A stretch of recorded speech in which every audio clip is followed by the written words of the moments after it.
అగ్రదేశమైన అమెరికాలో మళ్ళీ ఉగ్రవాదులు కాల్పులు జరిపారు. రీసెంట్ గానే మనం చూసాం. వైట్ హౌస్ దగ్గరలో ఇద్దరు ఇజ్రాయెల్ ఎంబసీ ఆఫీసర్స్ పైన అటాక్ చేయడం జరిగింది. అయితే రీసెంట్‌గా అమెరికాలో పాలస్తీనియన్లు సెలబ్రేట్ చేసుకుంటున్నారు. ఒక పార్టీని ఒక షాపింగ్ మాల్ దగ్గర. అది కొలరాడా అనే ఒక సిటీ దగ్గర వాళ్ళు సెలబ్రేట్ చేసుకుంటున్న కొంతమంది పాలస్తీన్ల పైన మొహమ్మద్ సబ్రీ సమీమ్ అనే ఒకతను వాళ్ళపైన కాల్పులు జరిగేందుకు, అలాగే వారిపైన బాంబులతో దాడి చేసేందుకు ప్రయత్నించారు. అండ్ ముఖ్యంగా ఈ దాడిలో అతను ఒక కెమికల్ కూడా యూజ్ చేశాడు వారిపైన. అంటే వాళ్ళందరినీ వాళ్ళందరిపైన ఆ కెమికల్ చల్లి నిప్పంటించి వెళ్ళిపోయే ప్రయత్నం చేశాడు. అయితే మొలాటోవ్ కాక్టెయిల్ కెమికల్ ఇది సాధారణంగా ఈ ఫైర్ బాంబ్స్ అట్లాంటి వాటికి యూజ్ చేస్తారు. అయితే వాళ్ళని చంపడానికి, ముఖ్యంగా పాలస్తీనియన్లు చంపడానికి ఈ కెమికల్ ప్రతి ఒక్కరి మీద కూడా చల్లేసి అక్కడి నుంచి నిప్పు పెట్టి వెళ్ళేందుకు ప్రయత్నించారు. అక్కడే వెంటనే పోలీసు అప్రమత్తమై వెంటనే అతన్ని పట్టుకున్నారు. ప్రస్తుతం అతను ఎఫ్‌బీఐ అదుపులో ఉన్నాడు. వాళ్ళు ఇన్వెస్టిగేషన్ స్టార్ట్ చేశారు. ఎవరు ఆ వ్యక్తి ఏంటి అనేది. అయితే అతని పేరు మొహమ్మద్ సబ్రీ సమీమ్. సో పాలస్తీని. సో రీసెంట్‌గా మనందరికీ బాగా తెలుసు ఇజ్రాయెల్‌కి అలాగే పాలస్తీనికి ఎటువంటి యుద్ధ వాతావరణం జరుగుతుందో. ఇప్పటికే పాలస్తీని గురించి రోజు రోజుకి వింటూనే ఉన్నాం. ఎంతోమంది అక్కడ చనిపోతా ఉన్నారు. ముఖ్యంగా ఆహ్, రీసెంట్‌గా 30 మంది చనిపోయారు. అందులో ఒక చిన్న పిల్లలున్నారు, మహిళలు కూడా ఉన్నారంటూ కూడా ఈరోజు వచ్చిన వార్త. అండ్ ఇది ఇలా ఉంటే నిన్న ఆదివారం అక్కడ కాలమాన టైం ప్రకారం 1:26 ఇతను అక్కడ అటాక్ చేశాడు.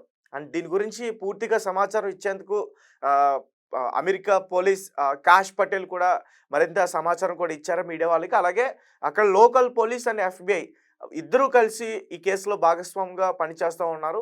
పూర్తి విషయాలన్నీ కూడా మేము త్వరలోనే బయట పెడతామని చెప్పేసి అంటున్నారు. అంటే ఒక పక్క ట్రంప్ ఏమో ప్రతి దేశానికి తిరుగుతూ రష్యాకి, ఉక్రెయిన్‌కి యుద్ధం ఆపడానికి ప్రయత్నిస్తున్నా, ఒక పక్క ఇండియాకి, పాకిస్తాన్‌కి యుద్ధం జరగకుండా, ఇంకా తీవ్ర స్థాయిలో జరగకుండా యుద్ధం ఆపేసా. ఒక పక్క బంగ్లాదేశ్‌లో అల్లరి సృష్టించే ప్రయత్నం చేశారు. అలాగే ఎలక్షన్స్ కండక్ట్ చేయకుండా అక్కడున్న ఎంబసీ, అమెరికాకి సంబంధించిన ఎంబసీ, అక్కడ ఎవరైతే ఆర్మీ చీఫ్ ఉన్నారో బంగ్లాదేశ్‌లో మార్చేందుకు ప్రయత్నించారో ఎలక్షన్స్‌కి ముందుకెళ్ళకుండా. ఇలాంటి చాలా చాలా వాటిల్లో అమెరికా తలదూర్చే ప్రయత్నం చేస్తుంది. ఖచ్చితంగా ఏదో ఒక రోజు అమెరికా అన్ని దేశాలు కలిపి దాడి చేసినా పెద్దగా ఆలోచించాల్సిన అవసరం లేదు. ఎందుకంటే ఉక్రెయిన్ పైన రష్యా దాడి చేస్తుంది. అలాగే ఉక్రెయిన్ కూడా రష్యాపై దాడి చేసేందుకు ప్రయత్నం చేస్తుంది. అండ్ ఆహ్, రీసెంట్‌గా రష్యా అధ్యక్షుడు పుతిన్ పైన కూడా ఒక డ్రోన్‌తో అటాక్ చేయడానికి ట్రై చేశారు. అయితే దాని తర్వాత 600 డ్రోన్స్‌తో వాళ్ళు అటాక్ చేశారు. ఎవరిపైన? ఉక్రెయిన్ పైన. కొన్ని ప్రాంతాలను కూడా ధ్వంసం చేశారు. దాని తర్వాత ట్రంప్ ఎక్స్ అకౌంట్ వేదికగా ఒక ట్వీట్ చేశారు. ఇది సరైనది కాదు. పుతిన్ పిచ్చోడిలా ప్రవర్తిస్తున్నాడు. కానీ అతను నాకు మంచి స్నేహితుడే. పిచ్చోడిలా ప్రవర్తిస్తున్నాడంటే దాన్ని రష్యన్స్ అందరూ కూడా తిప్పికొట్టారు. నీతో మాకు పని అవసరం లేదంటూ కూడా. అండ్ ఇక్కడ పాకిస్తాన్‌కి, భారత్‌కి జరుగుతున్న యుద్ధ నేపథ్యంలో కూడా ఇదే రకంగా అతను మాట్లాడితే ఇక్కడ నరేంద్ర మోడీ గారు కూడా చెప్పారు. అతనితో పని లేదని. సో, అంటే ఈ సల్లు కబుర్లు చెప్పుకునే ట్రంప్, గొప్పలు చెప్పుకునే ట్రంప్ ఆహ్, తన దేశంలో ఉన్న ప్రజల్ని రక్షించుకోలేకపోతున్నాడు. ఇతర దేశాల నుంచి వచ్చిన ప్రజలను కూడా అలాంటి దేశాల్లో ఎక్కువగా అటాక్స్‌కి గురవుతా ఉన్నారు. మనందరికీ బాగా తెలుసు. టెర్రరిస్ట్‌ల అటాకులు చాలా ఎక్కువనే అయ్యాయి అమెరికా లాంటి ప్రదేశాల్లో. అండ్ రీసెంట్‌గా మరి ఒకటి వైట్ హౌస్ దగ్గరలో జరిగితే ఇజ్రాయెల్ ఎంబసీ వాళ్ళపైన, ఇప్పుడు రీసెంట్‌గా కొంతమంది పాలస్తీనియన్ల పైన ఒక వ్యక్తి దాడి చేసేందుకు ప్రయత్నించారు. మరి అమెరికా లాంటి అగ్రరాజ్యం, అగ్రదేశం అంటారు. సో, అక్కడ సేఫ్ అయితే మాత్రం కాదు. చాలా ఇబ్బంది. ఇప్పటికే మన భారతదేశానికి సంబంధించిన కొంతమంది విద్యార్థులు కూడా అక్కడ చనిపోతూ ఉన్నారు. ఇలాంటి మూకలు, టెర్రరిస్ట్ మూకల వల్ల చనిపోవడం వల్ల, అక్కడ గన్స్ ఎక్కువగా యూజ్ చేయడం వల్ల, వాళ్ళు ఏదైనా చిన్న గొడవైనా జేబులో నుంచి గన్ తీసి వెంటనే కాల్చేస్తున్నారు. సో, చాలామంది మన తెలుగు మహిళలు, స్టూడెంట్స్, విద్యార్థులు ఇద్దరు కూడా అక్కడ చాలామంది చనిపోయిన ఘటనలు రోజుకు ఒక న్యూస్ అయినా మనం ఖచ్చితంగా చూస్తాం. సో, మరింత సమాచారం అందించేందుకు ప్రయత్నిస్తాను. అసల ఆ షాపింగ్ మాల్ ఏంటి? ఆ కొలరాడోలో అసలు ఏం జరిగింది? ఒకసారి స్క్రీన్ మీద మనం చూడొచ్చు. విజువల్స్ అన్నీ కూడా కనిపిస్తున్నాయి. ఒక వ్యక్తి కార్‌లో కూర్చొని అదంతా కూడా షూట్ చేసే ప్రయత్నం చేశాడు. ప్రస్తుతం అది ఎక్స్ అకౌంట్‌లో బాగా వైరల్ అవుతుంది. ఒకసారి నేను పూర్తిగా సమాచారం ఇచ్చేందుకు ప్రయత్నిస్తాను. అమెరికాపై ఉగ్రవాదులు మళ్ళీ పంజా విసిరారు. కొలరాడోలోని ఓ మాల్‌పై దాడి చేశారు. ఈ ఘటనలో చాలా మందికి గాయాలయ్యాయి. వారిలో కొందరి పరిస్థితి విషమంగానే ఉంది. ఇప్పటివరకు ఎవరికీ ఎలాంటి ప్రాణాపాయం లేదు. అలాగే ఎటువంటి ప్రాణాపాయం సంభవించలేదని పోలీసులు వెల్లడించారు. అయితే ఇది ఖచ్చితంగా ఉగ్రవాద చర్యగా ఫెడరల్ బ్యూరో ఆఫ్ ఇన్వెస్టిగేషన్ నిర్ధారించింది. దీన్ని ఉగ్రదాడిగా భావిస్తున్నామని ఎఫ్బిఐ డైరెక్టర్ క్యాష్ పటేల్ తెలిపారు. దీనిపై సమగ్ర దర్యాప్తులకు ఆదేశించినట్లుగా కూడా చెప్తున్నారు.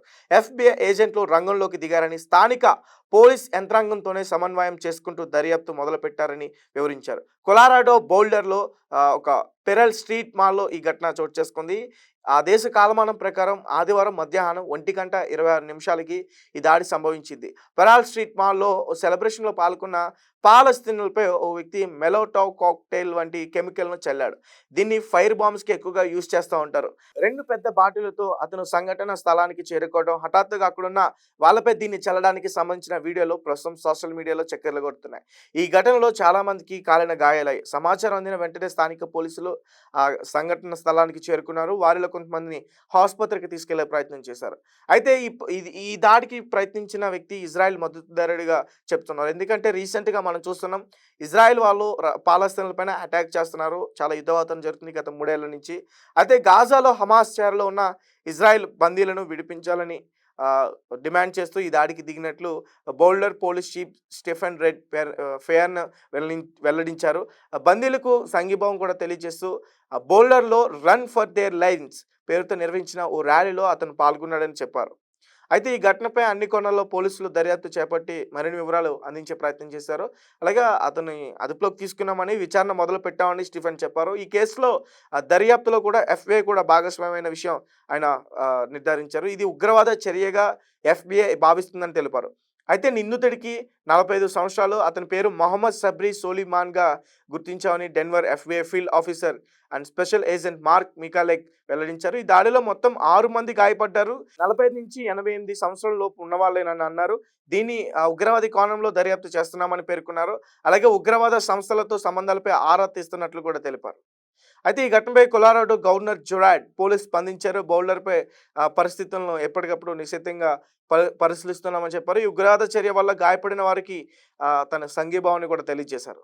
అయితే ఈ ద్వేషపూర్వక చర్యను ఎటువంటి పరిస్థితుల్లోని సమర్థించబోమని చెప్పుకుంటూ వచ్చారు. అలాగే ఫెడరల్ ఏజెన్సీలతో కలిసి మేము మరింత ముందుకు కేసు దర్యాప్తు చేసేటట్టు అధికారిని కూడా ఆదేశించినట్లు కూడా అతను తెలియజేశారు. సో గైస్, చూశారు కదా, అమెరికాలో కూడా టెర్రరిస్టులు చాలా మంది ఎక్కువైపోతున్నారు. అక్కడ టెర్రరిస్టులతో చాలా మందికి, ఆ టెర్రరిస్టుల సంస్థలతో చాలా మందికి పరిచయాలు ఉన్నాయి. సో అంటే అంత సెక్యూరిటీ ఉన్న, భద్రతా బలగాలు అంత స్ట్రాంగ్గా ఉన్న అలాంటి ప్రదేశంలోకి వెళ్ళి ఇలాంటి టెర్రరిస్టులతో కలిసి పనిచేస్తున్న వ్యక్తులు అక్కడికి వెళ్ళి అటాక్ చేయగలుగుతారంటే ఖచ్చితంగా అక్కడికి పరిచయాలు లేవంటారా? వాళ్ళకి ఖచ్చితంగా అక్కడ వాళ్ళతో స్నేహబంధం ఉంటేనే కదా అక్కడికి చేరుకోగలరు.